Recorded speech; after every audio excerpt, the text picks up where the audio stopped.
Hello student, welcome and very very good morning to you.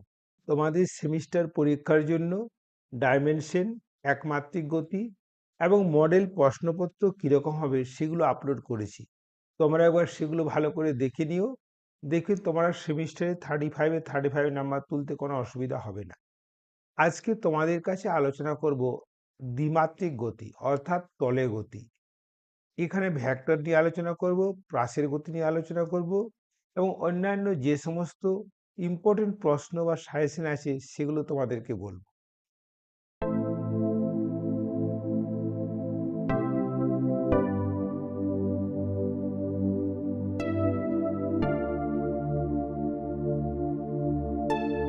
এই চ্যাপ্টারে যেগুলো খুব ইম্পর্টেন্ট কোয়েশ্চেন সেগুলো দেখো, ভেক্টরটা ভালো করে জেনে নিও। ভেক্টরের যোগ, ভেক্টরের বিয়োগ, ভেক্টরকে একক ভেক্টরের সাহায্যে প্রকাশ, ডট গুণ এবং ক্রস গুণ। তাছাড়া প্রাসের গতি, আপেক্ষিক গতি এই সম্পর্কে তোমাদের নলেজ থাকা খুবই জরুরি। তাহলে যেগুলো এইখান থেকে খুব সিম্পল কোয়েশ্চেন অর্থাৎ থিওরি বেসড কোয়েশ্চেন সেগুলো আজকে আলোচনা করছি। দেখো, কোয়েশ্চেন নাম্বার 1, নিচের কোন রাশিটি ভেক্টর? দেখো গতিশক্তি। দেখো গতিশক্তি ভেক্টর হবে না, কারণ শক্তি তো কোনো ভেক্টর রাশি নয়, তাই না? আবার দেখো দূরত্ব স্কেলার, সরণ ভেক্টর রাশি, তাই না? তাহলে আমাদের এখানে অ্যান্সার হলো সি। একটি অক্ষীয় ভেক্টর হলো, দেখো অক্ষীয় ভেক্টর মানে যে ভেক্টর অক্ষ বরাবর ক্রিয়াশীল, এদের ছদ্ম ভেক্টর বলে। তো টর্ক, কৌণিক ভরবেগ, কৌণিক বেগ ইত্যাদি হলো অক্ষীয় ভেক্টর। তাহলে আমাদের এখানে অপশন সি, তাই না? এরপরে আমি 3 কোশ্চেনটা তোমাদেরকে দেখাচ্ছি, ভালো করে কোশ্চেনটি পড়ো। ঋণাত্মক বেগ কি নির্দেশ করে? বস্তুটি ত্বরান্বিত হচ্ছে, বস্তুটি ত্বরণ হ্রাস পাচ্ছে, বস্তুটি বিপরীত দিকে চলেছে, বস্তুটি স্থির। বস্তুটি অবশ্যই বিপরীত দিকে চলেছে। ওকে। কোশ্চেন নাম্বার 4, দুটি সমমুখী ভেক্টরের মান শূন্য। তাহলে দেখো দুটো ভেক্টর একই দিকে যাচ্ছে, এদের মান শূন্য কখন হবে? যদি উভয় ভেক্টর শূন্য হয়, তাই না? দুটি বিপরীত ভেক্টরের মধ্যবর্তী কোণের মান হবে, দেখো দুটি বিপরীত ভেক্টর মানে একটা এদিকে আসছে আর একটা উল্টো দিকে যাচ্ছে, অর্থাৎ 180 ডিগ্রি। তাহলে দুটি বিপরীত ভেক্টরের মধ্যবর্তী কোণ কত হলো বলো তো? 180 ডিগ্রি। 6, যদি একটি বস্তু সমবেগে চলে তার বেগ সম্পর্কে কি বলা যায়? বেগের মান নির্দিষ্ট, বেগের দিক নির্দিষ্ট, বেগ শূন্য, বেগের মান ও দিক নির্দিষ্ট। হ্যাঁ, তাহলে বলা হবে বেগ সমবেগে চলছে, কারণ বেগ একটি ভেক্টর রাশি, এর মান অভিমুখ উভয়ই আছে। ফলে বেগ যদি সমবেগ হয় তার অভিমুখটা একই হতে হবে, আর কি বলতো, দিকটাও একই হতে হবে। এরপরে দেখো নেক্সট তোমাদের কোশ্চেন নিয়ে যাই, প্রাসঙ্গিক এমসিকিউ, ভেক্টর বিভাজন। ভেক্টর বিভাজন কি? ভেক্টরের মান নির্ণয় করা, না না, ভেক্টরকে উপাংশে বিভাজিত করা। ইয়েস, ভেক্টরকে উপাংশে বিভাজিত করাই হলো কি বলতো ভেক্টর বিভাজন। দ্বিমাত্রিক দেশে একটি ভেক্টরকে কয়টি লম্ব উপাংশে বিভাজিত করা যেতে পারে? দুটি। একটি ভেক্টরে কেবলমাত্র দুটি লম্ব উপাংশ থাকবে। দেখো এটা এক্স অক্ষ বরাবর, আর একটা কি বলতো ওয়াই অক্ষ বরাবর, তাই না? এরপরে দেখো দুটি বিপরীত ভেক্টর যোগ করার সময় লব্ধি ভেক্টর কি হবে? দেখো বিয়োগ হবে। দুটি বিপরীত ভেক্টর যদি আমরা পরস্পর যোগ করি তাহলে কি কি হয়? ভেক্টর দ্বয়ের বিয়োগফল। দেখে নাও, ছবিটাকে দেখিয়ে দিচ্ছি, একটা এদিকে আসছে একটা এদিকে আসছে। যদি পি হয় এটা কিউ হয়, তাহলে লব্ধি ভেক্টর কি হয়? R equals to p minus q. বোঝা গেল? এরপর আবার নেক্সট এতে চলে যাই। অনুভূমিকের সঙ্গে থিটা কোণে আনত একটি ভেক্টরকে অনুভূমিক ও উলম্ব অনুভূমিকের সঙ্গে থিটা কোণে আনত ভেক্টরকে অনুভূমিক ও উলম্ব উপাংশে বিভাজিত করলে অনুভূমিক উপাংশের সাথে সম্পর্কিত ত্রিকোণমিতিক অপেক্ষকটি হলো অবশ্যই cos থিটা। কারণ দেখো, যার সঙ্গে কোণ করে না কোনো একটা ভেক্টর, সেই কোণের সঙ্গে যে উপাংশটা হয় সেটা cos উপাংশ, অর্থাৎ r cos থিটা, এবং অন্য যে উপাংশ হয় সেটা কি বলতো r sin থিটা। তাহলে আমাদের এখানে কি বলতো cos থিটা অ্যান্সার, অর্থাৎ বি অ্যান্সার। একটি ভেক্টরকে উপাংশগুলিতে বিভাজিত করার সময় ভেক্টরের মান এবং উপাংশগুলির মধ্যে সম্পর্ক কি? দেখো ভেক্টরের মান উপাংশগুলির গুণফলের সমান, না না না না। ভেক্টরের মান উপাংশগুলির পার্থক্যের সমান, না না না না। ভেক্টরের মান উপাংশগুলির মানের থেকে কম। ভেক্টরের মান উপাংশগুলি দ্বারা গঠিত সামান্তরিকের কর্ণের সমান। ইয়েস, হয় না? মনে করো যদি আমরা সামান্তরিক ড্র করি, তাহলে দেখো এই সামান্তরিকের কর্ণটা হবে ভেক্টর, এবং এই যে দুটো সন্নিহিত বাহু হলো দুটো উপাংশ। এই কোণটা কত? 90°, তাই না?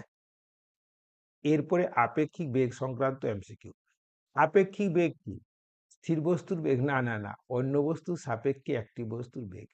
মনে করো একটি বস্তুর ভিএ বেগ আছে, একটা বস্তুর বেগ ভিবি আছে, তাহলে দেখো এই দ্বিতীয় বস্তুর সাপেক্ষে প্রথম বস্তুর আপেক্ষিক বেগ হবে VAB vector equal to VA vector minus VA vector. বস্তুর আপেক্ষিক বেগ কিভাবে গণনা করা যায়? ভ্যাক্টরের বিয়োগ। দেখো এটা ভ্যাক্টরের বিয়োগ না, তো ভ্যাক্টরের বিয়োগ কোথায় আছে বলো তো? দুটি বস্তুর বেগ, দুটি বস্তুর বেগ বিয়োগ করে, অর্থাৎ সি অপশনটা কারেক্ট। এরপরে দেখো তোমরা 3 কোশ্চেনটা দেখে নাও। বস্তুর আপেক্ষিক ত্বরণ কিভাবে গণনা করে? একইভাবে কি বলো, দুটি বস্তুর ত্বরণ যোগ করে দুটি বস্তুর ত্বরণ ভাগ করে? না না না, পরের অপশনে চলে যাই। দেখো দুটি বস্তুর ত্বরণ বিয়োগ করে, অর্থাৎ কি বলতো, সি এর অপশনটা কারেক্ট। দেখো দুটি বস্তুর ত্বরণ একই থাকলে তাদের আপেক্ষিক ত্বরণ কত? দেখো দুটি বস্তুর ত্বরণ একই মানে কি, তার মান একই এবং অভিমুখও একই, তাহলে তাদের আপেক্ষিক ত্বরণ এ মাইনাস এ ইকাল টু 0 হবে, অর্থাৎ অপশন এ কারেক্ট, তাই না? আবার দেখে নাও, নেক্সট কোশ্চেনে চলে যাই। 5 নাম্বার। 5 নাম্বারে কি বলেছে? ঋণাত্মক আপেক্ষিক বেগ কি নির্দেশ করে? V A B vector equal to কি বলতো, V A vector minus VB vector. এখন দেখো যদি তারা একই দিকে চলে তাহলে কি বলতো, V A B equal to কি বলতো, ভি এ মাইনাস ভিবি, তখন আর ভ্যাক্টর দিই না। এখন যদি দ্বিতীয়টির বেগ বেশি হয় তখন ঋণাত্মক হবে, তাই না? তাহলে দেখো একটি বস্তু অন্যটির চেয়ে দ্রুত গতিতে চলছে, অর্থাৎ বি এর অপশনটি কারেক্ট।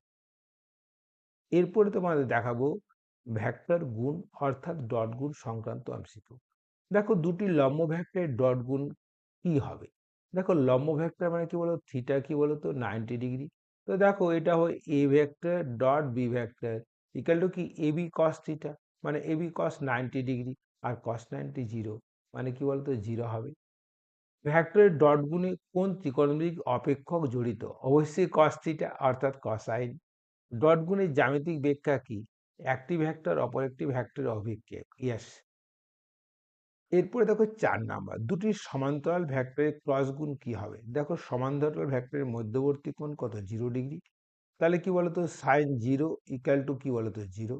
তাহলে স- তাহলে দেখো ক্রস গুণের সংজ্ঞা হলো এ বি সাইন থিটা, মানে এ বি সাইন 0 মানে 0, অর্থাৎ দুটি সমান্তরাল ভেক্টরের ক্রস গুণ সর্বদা 0। ক্রস গুণনের কোন ত্রিকোণমিতিক অপেক্ষক জড়িত? Sine theta. কি এটা? নেক্সট কোয়েশ্চেন দেখায় 6 এটা দেখো। দুটি সমান্তরাল একক ভেক্টরের ডট গুণের মান কি? অবশ্যই এক। দেখো i cap dot i cap equal to j cap dot j cap equal to কি বলতো, k cap dot k cap equal to 1 হয়। কেন 1 হয়? কারণ এদের মধ্যবর্তী কোণ 0°, আর cos 0 1 হয়। এরপরে দেখো বাতাসে নিক্ষিপ্ত এবং মধ্যাকর্ষণ শক্তির প্রভাবে চলমান বস্তু দ্বারা কোন ধরনের গতি প্রদর্শন করা যায়? কি বলতো, প্রাসের গতি, তাই না? নিচের কোন কোন গতি প্রাসের গতিতে একে অপরের সাথে স্বাধীন? অনুভূমিক এবং উলম্ব বেগ, তাই না? এরা পরস্পরের উপর নির্ভর করে না। এরপরে 3 কোশ্চেনটা ভালো করে পড়ো। কি আছে বলো? একটি একটি প্রাসের একটি প্রাসের প্রক্ষেপ সীমা কিসের উপর নির্ভর করে? দেখো প্রাথমিক বেগের উপর নির্ভর করে এবং প্রক্ষেপ কোণের উপর নির্ভর করে, অর্থাৎ সি এর অপশনটা, এ ও বি উভয়ই। উৎক্ষেপণের পর কোন সময় একটি প্রাসের উলম্ব বেগ সর্বনিম্ন হয়? দেখো ওই সর্বোচ্চ বিন্দু যখন পৌঁছায় তখন বস্তুর কেবলমাত্র অনুভূমিক বেগ থাকে ইউ কস থিটা, তাহলে সেই সময় তার কি বলতো বেগ সবচেয়ে কম হয়। তাহলে দেখো গতিপথের সর্বোচ্চ বিন্দুতে, তাই না? এরপরে দেখো একটি প্রাসের গতির সময় বেগের অনুভূমিক উপাংশটি বৃদ্ধি পায়? না না, অভিমুখ, না না, অনুভূমিক উপাংশ সর্বদাই স্থির থাকে, ইউ কস থিটা অলওয়েজ স্থির। ইউ বেগে প্রক্ষিপ্ত, হ্যাঁ, ইউ বেগে প্রক্ষিপ্ত কোন প্রাসের গতিপথের সর্বোচ্চ অনুভূমিক পাল্লা কত?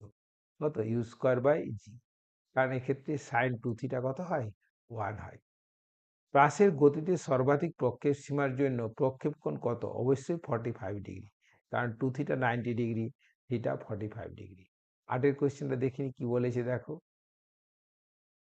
প্রাসের গতিপথের সর্বোচ্চ বিন্দুতে বেগের বেগের উলম্ব উপাংশ কি হবে? অবশ্যই 0 হবে। কেবলমাত্র সর্বোচ্চ বিন্দুতে অনুভূমিক থাকে, উলম্ব উপাংশ কি হয় বলতো, VY = 0 হয়। নিচের কোন রাশি একটি প্রাসের উড্ডয়নকালকে প্রভাবিত করে না? প্রাথমিক প্রভাবিত করে। ভর ভরের উপর নির্ভরশীল নয়, তাই না? অর্থাৎ কি বলতো, এখানে সি অপশন কারেক্ট। ভিডিওটি দেখার জন্য অনেক অনেক ধন্যবাদ। ভালো করে একবার দেখে নিও। দেখবে এমসিকিউতে যে 17 নম্বর প্রথম থিওরির কোয়েশ্চেন থাকে, এখান থেকে তোমরা সমস্তই কমন পাবে। আর কমেন্ট করতে ভুলবে না, কারণ তোমাদের এক একটা কমেন্ট আমাকে নতুন ভিডিও দিতে এবং আরো ভালো ভিডিও দিতে উৎসাহ যোগাবে। ওকে, থ্যাংক ইউ।